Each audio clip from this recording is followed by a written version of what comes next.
Well, it's going to be a cold start to the week, but then it's going to be much, much warmer ahead of Christmas. And I know a lot of folks are having mixed feelings about that. Yes. I certainly am, because I feel like around Christmas time, and just like Thanksgiving, you want to have more of the cooler weather attire and feel. Wear a sweater.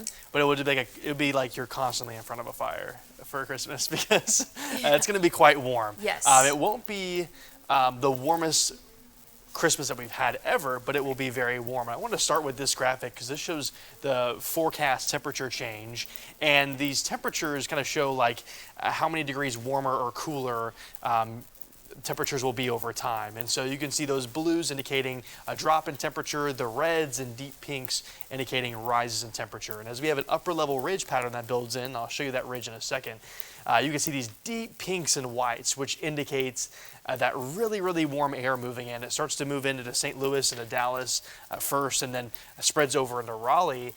You see those deep reds and oranges over our area. That's indicating temperatures really climbing across our area, and will be much warmer than average into the end of this week. So talking closer to Christmas Eve, Christmas Day, and the day after Christmas, temperatures climbing into the 60s and 70s, and we'll kind of break down some more on exactly how much that warm up will be, like how much degrees will warm up into on Wednesday, Thursday, and Friday.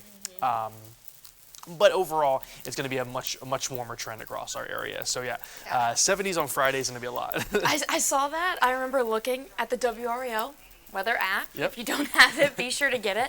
And I've mentioned a few times that my mom has a teeny tiny beach house at Holden Beach, and I was like, this is going to be the best. We're going to go out to the beach. It's going to be almost 70 degrees in Holden, so I'm excited about that. Yeah, it's going to be pleasant, and yeah, great beach weather. Maybe bring a sweatshirt just in case if it's a little bit breezy at the coastline, but otherwise it's going to be super, super comfortable beach weather. So if you're celebrating at the beach, especially along the North Carolina beaches, it's going to be very, very nice this week. And I want to show you the upper level pattern. I'm going to mention the ridge building in. You have of course the U-shaped pattern at first. That's the cold air that moves in late today and into early Monday.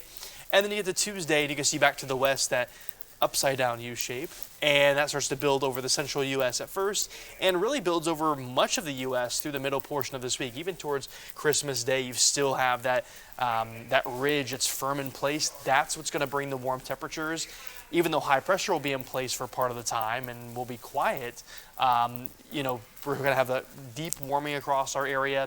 In fact, we actually have a boundary that actually stalls by the latter portion of this week. That'll just bring some extra cloud cover, but really not much rain this week. It's mainly just going to be a warming trend. So no chance for snow at all. It's going to be much, much warmer than freezing. With that, not even much rain either. Might have a few showers on Tuesday, but that's about it this week. So I'm not really concerned about any precip for your travel in North Carolina or surrounding areas. Now we get to Saturday, the ridge starts to back off just a bit. It's still going to be a bit warm on Saturday, but then that starts to back off into Sunday. Then look at that deep U shape that builds in by Monday. It looks like by the start of next week, we'll be in a much, much colder trend. I'm talking highs in the 40s and 50s. So that's something to look forward to the next week. It'll feel more like the winter time. Of course, today is the winter solstice, and it's not going to feel like winter at all this week. But I think next week we'll have more of that winter feel, like 40s and 50s, which I'm sure you wanted to feel on Christmas. Yeah, I mean, hey, I remember it wasn't too long ago. I want to say it might have been 2020 or 2021. I was back home visiting. I was living in Virginia at the time, back home visiting here for Christmas, and I remember wearing a skirt for Christmas Day. Yep. I have the picture to prove it because it was warm. I know, and I feel like there's been multiple Christmases, like from when I can remember going back home, and it's just way warmer, and it's usually rainy too. It's weird. Yeah, at least we don't have to deal with rain, especially for a lot of people who are traveling. 122 million Americans, I think, are traveling. I believe that's what AAA said, which is a lot, and most people are going to be on the road. Right. So if you're traveling in North Carolina, it's nice that, yes, it's warmer, but we don't have to deal with storms or anything like that. Exactly, and coming up in a second, I'm going to have a forecast model that shows the entire U.S., and we'll talk through holiday travel for folks maybe heading to the West Coast or the New England states. Might have some active weather there, so I'll show more about that. Won't be as active as some other periods over the past week or so, but it's still going to be pretty active in some parts of the country. So forecast lows tonight, we're going to drop into the 20s. So into Monday morning, stepping out the door, you'll want the layers. 28 Raleigh, 29 Fayetteville, 23 in Roxborough. So let's prepare for Monday morning. Thick jackets, yes. Hat and gloves, maybe so. Not going to be near as cold as what we saw. I guess it would have been a couple of Mondays ago. I can't remember. The time feels like it's flown by. I can't remember which. I can't remember which Monday is which. But there was a Monday that we had. I think it was last Monday. It was last Monday where we had the low of 14. Oh, where it was like freezing. Yeah. Right. Low of 14, wind chill of 8. Yeah, not gonna have Despicable. that. Not gonna have that. That's why I said like hats and gloves may not be needed tomorrow morning, but thick jackets, yes, especially if you're gonna be outside for any period of time tomorrow morning. And then sunglasses are a must as well, because once that sun rises, we're gonna have lots of sunshine tomorrow. So Yay. definitely have the sunglasses. Hat and gloves, that's up to you. Some folks, if you're cold, have the hat and glove just in case. So for travel, Monday, Tuesday, Wednesday, and Thursday, so Christmas Eve and Christmas Day, we're looking fantastic for North Carolina. Again, could have a couple of brief showers Tuesday morning, but that's about it. I think otherwise, travel is looking great all the way through Christmas Day. So if you're traveling ahead of Christmas to maybe the mountains or even the coastline, or Christmas Eve and Christmas Day doing some last-minute travel, I think you should be okay across the state, which is very, very good. You mentioned you might go to the beach. Yeah, I think to the beach. Perfect for going to the beach. Yeah. Mountains, you're not going to have a bunch of snow, which is good because, the snow is very pretty towards the mountains, but you won't have to worry about it affecting your travel if you're headed up towards Boone, Asheville, Bryson City, any of those areas. So that's a good sign there. Different story for other parts of the country, and I want to show this kind of national map to walk through what we're expecting this week. Let's start with Sunday evening, maybe some rain towards the Gulf Coast states and some extra cloud cover there. To the Pacific Northwest, they've had a lot of active weather. We've got some video to show you coming up in a little bit of some active weather, some flooding issues they've had there from constant rain that they've seen over the past couple of weeks. But Pacific Northwest sees some more rain, some possible snow into the rest of the day, Sunday and into Monday. That really just continues throughout this week. So keep that in mind if you're headed to the Pacific Northwest.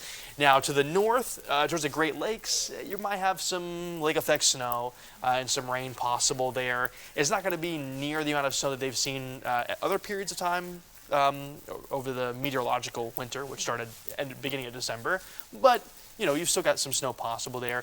And there's a chance for some rain, I think, towards parts of the south, Tennessee southward, with a stalled boundary that will kind of move right across Tennessee, North Carolina, and stay over the southeast as we head into this week. So you can see those areas of very light green. It's just going to be some rain possible. We could see some brief showers on a Tuesday morning, but not an overwhelming rain chance, which is good.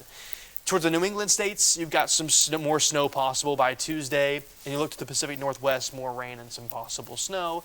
And then we go towards Christmas Eve, pretty quiet across much of the Great Plains states through the southeast, the Ohio Valley. And then you have the New England states up towards Maine, Vermont, New Hampshire. You've got some possible snow there. That's not too out of the ordinary, though, for that region. And then a lot of rain and some snow possible towards San Francisco, Los Angeles, along the West Coast. Again, Pacific Northwest is looking a lot more active into this week compared to other parts of the country. And then by Christmas Day, rain and some possible snow towards the west. Still pretty quiet for the Great Plains, Ohio Valley, up through the upper plains into Minnesota, Wisconsin, Michigan looking okay. Maybe some rain into New York or Pennsylvania, but it's just really not looking that significant for Christmas Day. I think the West is where we'll have to worry about some more possible precip. So I know it's a little bit long-winded, but kind of walking you through what areas we'll kind of see some active weather over the next week. Thankfully for North Carolina, much of the South, not too active, maybe some rain on Tuesday, but it should be a nice week for any holiday travel or any plans that you have outside. It will be warmer though. Look at this, 50 tomorrow, Tuesday's at 60, we get to 67 on Wednesday, 68 Thursday, and then by Friday, the day after Christmas, we're in the 70s in December, end of December. That's crazy. Keep in mind. So much, much warmer than average. The average is 54, so now at this point we're getting, was at 18 degrees above average. I mean, it's going to be much, much warmer than average by the end of this week. So, and approaching record most likely by the end of this week. I think our record for Christmas Day is 75, and I'll have a graphic show it in just a bit showing you some more details on Christmas Day stuff. But let's start with the Christmas Eve and Christmas Day forecast first. So Roxborough 64, Henderson 64, for the Triangle around 67 degrees, Sandhills at 69 on Christmas Eve. So already trending warmer. And then you have Christmas Day, and yeah, Sandhills at 70 Sandhills on at Christmas 70. Day. What do you think about that? I mean, you know, hey, I like to see snow, but I'm a warm weather girl. Yeah. Like I'll take this because that means I can wear a dress in the Christmas photos. Exactly. Yep. Exactly. And That's such a girl answer. you don't have to be super bundled up. Yeah. And so you can wear yeah. you can wear like a light sweater, you know. You can bring the skirt back out if you want to wear a festive Christmas skirt or dress. And I feel like, that's nice. I feel like if you're going somewhere too, like when it's cold, you have to like bundle up and then shed the layers and you go inside Yeah. somewhere and It's a you have to lot worry to about the back pack. and forth. And so we have to do the whole back and forth thing this week, which is nice. Maybe if you're traveling early this week, you might be cold to start. But even, you know, I'm traveling towards Tennessee and they, it's a similar latitude. Yeah. But still, I mean, they're going to be cold to start the week. So I have like the sweatshirt for the beginning and then it just progressively, the sleeves get shorter. I got some shorts going for the end of the week. It's just like, it's going to feel super, super comfortable. Yeah. So I'm looking forward to it. It should be very, very nice. And looking at Christmas Day, of course, a high of 68 degrees, tied for the 6th warmest if we hit 68. So it'll be the warmest since 2021. The warmest we've ever had is 1955. That was at 75 degrees. So it's approaching record, sort of, but not quite at record. It's still going to be a little bit cooler than that, but still pretty warm out there for your Christmas. So get the shorts and the short sleeves ready because it's going to be feeling quite warm. I want to show a few photos from this week. We don't have any snow photos, obviously. It was a little bit too warm for that, but some pretty sunrises here. One is from Kevin Stewart here out of Anger. Beautiful photo there with some scattered clouds. You can see those oranges reflected off the clouds as well. Pine Level from Beverly Holloman has some pinks and oranges here from sunrise. I think sunrise or sunset there. This is definitely a sunrise here though from Elm City. Mike Willard sent this in. You can see the moon in the distance, some pretty colors on the horizon. So again, we always encourage you to report it at WRAL.com anytime there's active weather or a pretty sunrise or a sunset. We love to see your photos and videos, so please send them in. We'll share them here and, of course, share them on air as well. And you've got some video of some active weather we've had over the past week. This is just nationally. Yeah, nationally we've had some active weather. Yeah, so some of the stuff that you already mentioned, Grant, about the really active rain, you know, causing really terrible flooding in the Pacific Northwest. Yeah. This is in Clackamas County. This is in Oregon. Okay. Look at this. This is a water rescue mission that the Clackamas County Sheriff's Office shared with us. You can see from the drone video there. Just look at the amount of water there over to the left of the screen. I mean, that's really scary, right? And we always say, no matter what, you know, look, you can see a person in the vehicle. Yeah. We always say, turn around, don't drown. Right. You know, even if it's just a small amount of water, you don't want to end up in a situation like this. Obviously, we're not having to deal with that now, anytime soon, but it just goes to show that across the nation, things like this are still happening. And again, this is some more video just to kind of show the sheer amount of just water that was seen. This is in Washington State. You can actually see, if you look really closely, crews there on the scene, that little white strip, there you go. You can see them filling sandbags and placing sandbags to try to prevent more water from flowing in either direction. So just some really incredible video. We have access to this through our partnerships with, you know, NBC, sister stations. So just really interesting to see. We also saw some really crazy wind. Take a look at this. This is in Montana.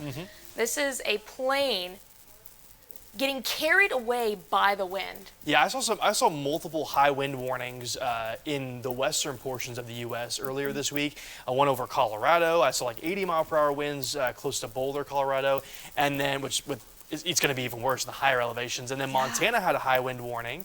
And I was talking to Renee about this because she has some family out in Montana, and they were like, man, how windy and cold it's going to be. They're going to make sure they're layered up when they head there. I mean, those are some very strong winds to flip over a plane like that. I mean, I know the wings are... It's a smaller plane. Yeah, it's a smaller plane. The wings are built to be, flexible, and they move around a lot, but that's some strong wind to flip a plane like Yeah, that. thankfully no one was Yes. on board, otherwise we would not be showing you that video. No Right. one was on board, so no one was injured. That's good. And then, of course, if you want snow for Christmas, sorry, the only way that you'll have to have it is seeing it here. This is a video from Twin Cities, a lot of other places that are used to getting snow at this time. I'll just say that you would never see the roads like this in North Carolina and people feeling comfortable driving on them. Yeah, no, I would definitely not. This looks like it might be, I don't want to say it is definitely a bridge. It looks like kind of an overpass, though. It does, yeah. And so, yeah, that I have learned very, very recently from my snow issue in Mobile, overpass, no good. No. In they snow. freeze. Because they freeze. And also, not only do they freeze, but you've got a layer of cool air that actually surges underneath the bridge, and that allows for more cooling, and so the bridge actually stays colder than, let's say, a road that doesn't have that cooling right underneath it. Those winds kind of just like funnel right underneath it, keep the bridge cool. So yeah, no overpasses and no bridges during snowfall, and that's why there are those warnings when you get close to bridges for icy bridges, because they ice over more easily. So yeah, be very careful if you're traveling to any of those areas. Like I mentioned, parts of the Pacific Northwest or the New England states, they typically see snow, so it's not out of the ordinary, but we got a little bit more active of a pattern over the next week, so be careful if you're headed to those areas. Otherwise, it's going to be warm this week, a very warm Christmas. So we've got jackets to start the week, but then you can shed them by I'd say late in the day, Tuesday into Christmas Eve, it'll be much warmer. So, yeah. And if you are traveling, we are always keeping an eye on what flights look like here at RDU. Stay tuned with us. Yes. We're always tracking FlightAware just to see how many cancellations and delays. Right now, we're recording this on Sunday. Not looking too bad. Yeah. Mostly delays, not as many cancellations. So. And I'm traveling to Tennessee. I know you're going to be here. You're going to be keeping people updated on all this stuff too. So, Yes, yeah. I will be working Christmas Eve, There you go. Christmas Day, and all the days after that. So I mean, that's great though. I mean, yeah, which is good. folks need to know what's going on with I'm sure flights and travel, and of course we'll have weather updates constantly still throughout the holidays. So make sure to stay tuned in. I'll be back this next weekend to give people updates ahead of the New Year's Eve and New Year's Day holiday, which right now trending colder next week. So we'll have to watch for that. I have some colder weather for the countdown, so we'll keep a close eye on that. But regardless, enjoy the holidays, both Christmas Eve, Christmas Day, and hopefully you can spend time with family, friends, or even if you can't, maybe give them a call and just enjoy the holidays. Yeah, give us a call. We'll be here. Call WRAL and say, hey, what's going on? Exactly. But no. So, Be safe. Enjoy.